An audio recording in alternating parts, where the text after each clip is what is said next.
Nimewaita kwa ajili ya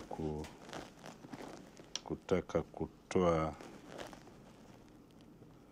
ufafanuzi wa taarifa ambazo zimetolewa za upotoshaji kwa siku ya leo tarehe 27 Oktoba mwaka 2025, ambazo zimetolewa na mgombea wa nafasi ya urais na ambaye pia ni mwenyekiti wa chama cha ACT Wazalendo, ndugu Othman Masoud Othman, leo alikuwa na kikao na waandishi wa habari katika ukumbi wa Golden Tulip. Katika mkutano wake huo na waandishi wa habari, pamoja na mambo mengine, alitoa tuhuma mbalimbali dhidi ya Tume ya Uchaguzi ya Zanzibar katika uendeshaji wake wa shughuli zilizopangwa kwa ajili ya uchaguzi na yale ambayo yatafanyika katika uchaguzi. Katika tuhuma hizo kwa tume, ndugu Othman Masoud Othman alitoa tuhuma kama 5. Ya kwanza, alizungumza kuhusiana na upigaji wa kura mapema. Alituhumu Tume ya Uchaguzi ya Zanzibar kwamba imepanga mipango ya kushirikiana au inashirikiana na Chama cha Mapinduzi pamoja na vikosi vya SMZ kwamba katika tarehe 28, siku ambayo itakuwa na upigaji wa kura mapema, kwanza yeye alisema kura ya mapema imeanzishwa kwa madhumuni ya wizi baada ya chama cha CCM kushindwa uchaguzi wa 2015. Kwa hiyo akasema kwamba kwa mwaka huu tume imetangaza orodha ya watu zaidi na wale wanaohusika na sheria hiyo, na amedai kwamba wameingizwa makada wa CCM na idadi kubwa ya wagombea wa vyama vya siasa pamoja na watu ambao wamefariki pamoja na tuhuma nyinginezo alielezea. Lakini alieleza vile vile kwamba majina ya wanaopiga kura mapema yamebandikwa kinyume na sheria, kwa sababu kasema katika orodha hiyo ilikuwa haina picha za wale wanaopiga kura mapema. Lakini vile vile alitoa tuhuma nyingine, alisema kwamba tume ina mikakati au njama kuwatoa mawakala kwenye vituo vya kupiga kura, na asema njama hizo vile vile tume imepanga kushirikiana na CCM na vikosi vya SMZ kuondoa mawakala aidha katika upigaji wa kura au kukusanya matokeo au wakati wa uhesabu wa kura ili kupenyeza kura feki na kuharibu matokeo.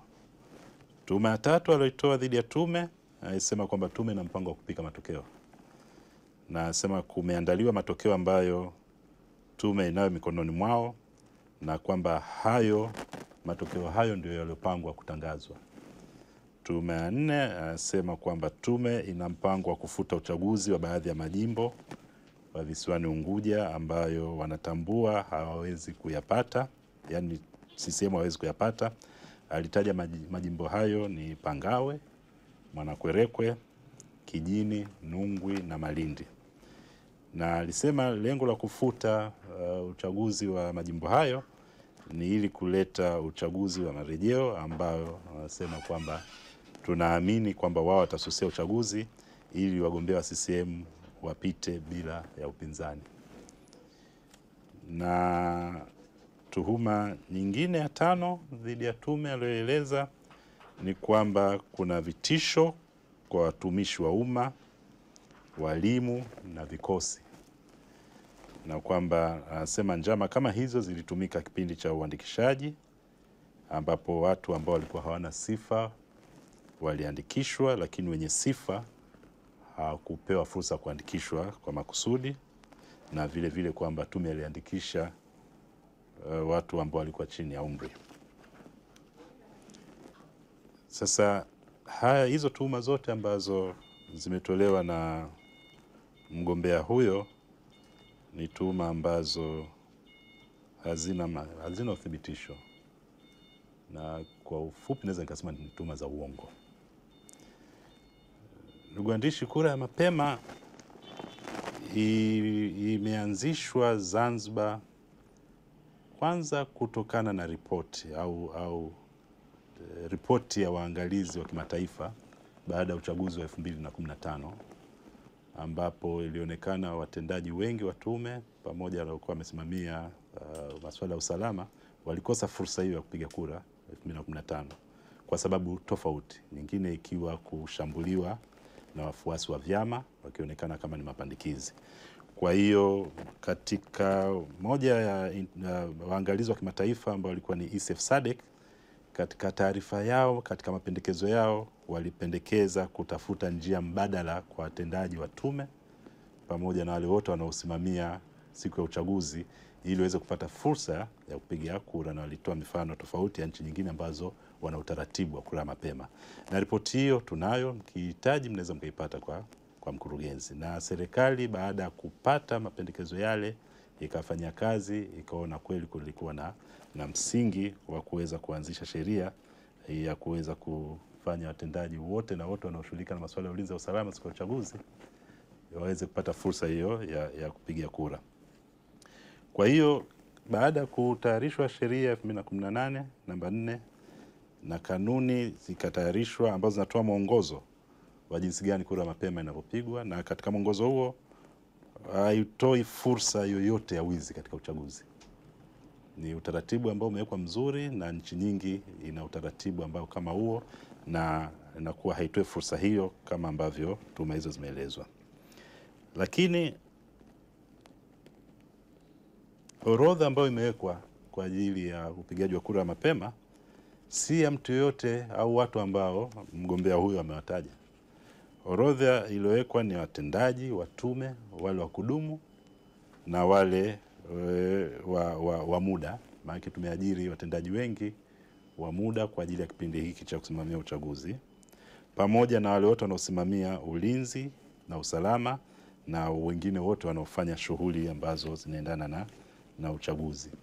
Lakini zaidi ya hayo hakuna jina lolote la mtu ambaye amefariki lipo katika orodha wanaopiga kura mapema, na yeye atuletee majina hayo basi, au aseme ni nani na kituo kipi kuna jina la mtu ambaye amefariki.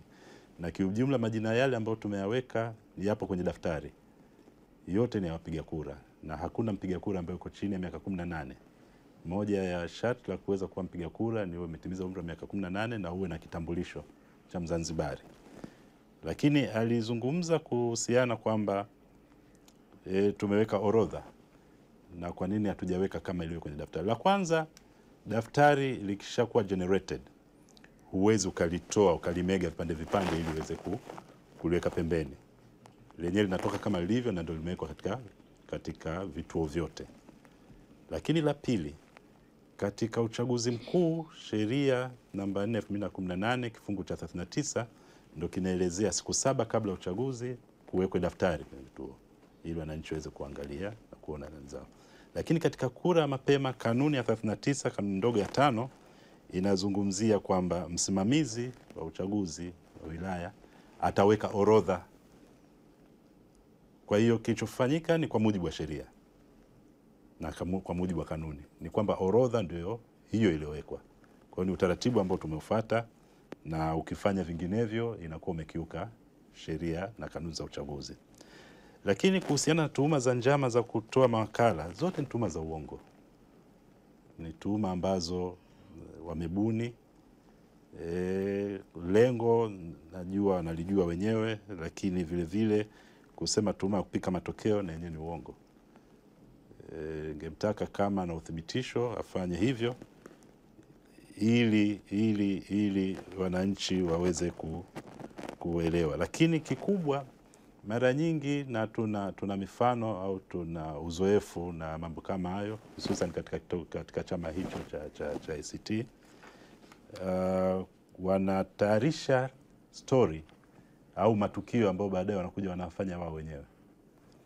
Naweza nikatoa mfano wa uchaguzi wa Mtambwe mgombea wao wa uchaguzi wa marudio, mgombea wao alitoka, alisema kwamba amemkamata mtu na kura, alikuwa amepewa kura zaidi ya moja, swala ambalo lilikuwa si la kweli, na tulifanyia uchunguzi tukagundua ni yeye mwenyewe alitupa kura kwa nje, alafu baadaye akaifuata ndo akatoka nayo nje na kuita waandishi wa habari ili kuleta taharuki. Kwa hiyo ni mambo mengi ambayo wanayasema, ni mambo ambayo huwa baadaye wanakuja wanayafanya, alafu wasema tulisema kwamba tume itafanya hili na hili, ambapo kitu ambacho si cha ukweli. Lakini inasikitisha sana na ni aibu kuona mtu ambaye mweledi wa sheria kutoa taarifa za uongo na za uzushi, taarifa ambazo hawezi kuthibitisha kwa sababu ni za uongo. Ni aibu kwa kweli kwa mtu ambaye ni mweledi, mwanasheria. Na kikubwa, andishi, tungekuwa na lengo hilo, tulikuwa na kisu cha kufanya hivyo, kwa sababu kama nakumbuka mwezi wa 9 tarehe 10, wakati wa kurejesha fomu, mgombea huyo fomu zake zilikuwa hazijakamilika kisheria, zilikuwa batili, lakini tume kwa busara, na kwa busara kubwa, kwa sababu ya kuwepo na ushindani wa kisiasa lakini na kukuza demokrasia, tuliweza kuhalalisha fomu zile na tukampa muda kwa ajili ya kuweza kukamilisha na kuweza kuteuliwa. Sasa tungekuwa na lengo lolote dhidi ya mgombea huyo, tulikuwa na sababu nzuri sana tena ya kisheria, na yeye mwenyewe anajua kwamba alikuwa fomu zake hazijakamilika. Sasa nasikitika kwamba analeta tuhuma ambazo lengo lake ni dhahiri kabisa ni kuleta taharuki. Anataka kuleta taharuki kwa jamii, na sidhani kama amependelea sana kuona kumekuwa na utulivu na hali ya amani kipindi chote cha kampeni. Sasa hii ni kujaribu sasa kuchochea mambo ambayo yanaweza yataleta vurugu, sababu anajaribu kuzungumza mambo kwa ajili ya kugusa jamii, ili jamii baadaye iweze kuwa rahisi kufanya mambo ambayo yanaweza kaleta uvunjifu wa jamii. Kwa hiyo sisi kama tume, na mimi kama mwenyekiti, natoa onyo kwa mgombea huyo kuacha mambo hayo. Ni vyema kuacha mara moja kutoa habari za uongo zenye lengo la kuchochea vurugu katika kipindi hiki cha uchaguzi. Wananchi hawahitaji vurugu, hawahitaji mambo kama hayo ya uchaguzi. Tunahitaji uchaguzi wa amani. Kwa hiyo taarifa zozote zile ambazo si za kweli, kwa kweli sisi tunazikemea na tunazionya. Lakini tunashauri mamlaka zinazohusika na ulinzi na usalama kuchukua hatua stahiki ili kuepusha uvunjifu wa amani. Kwani ni wazi lengo la kutoa taarifa hizo za uongo ni kugusa hisia za watu ili waweze kuchukua hatua ambazo zinaweza kusababisha taifa letu kukosa amani. Kwa hiyo kwa vyombo ambavyo vinahusika na ulinzi na usalama wawe makini sana kwa taarifa ambazo za uongo na za uchochezi ambazo zinatolewa na wagombea, ili kuweza kuzuia lolote ambalo linaweza likaharibu amani na utulivu tuliokuwa nayo. Lakini natoa wito kwa wananchi kupuuza taarifa hizo za uongo, na ningependa kuwajulisha kwamba Tume ya Uchaguzi itasimamia na kuendesha uchaguzi huu wa mwaka 2025 kwa kufuata sheria, kwa kufuata kanuni, kwa kufuata miongozo, na itahakikisha kwamba uchaguzi unafanyika ulio wazi, uchaguzi ulio wa haki, wa uhuru na wa uadilifu.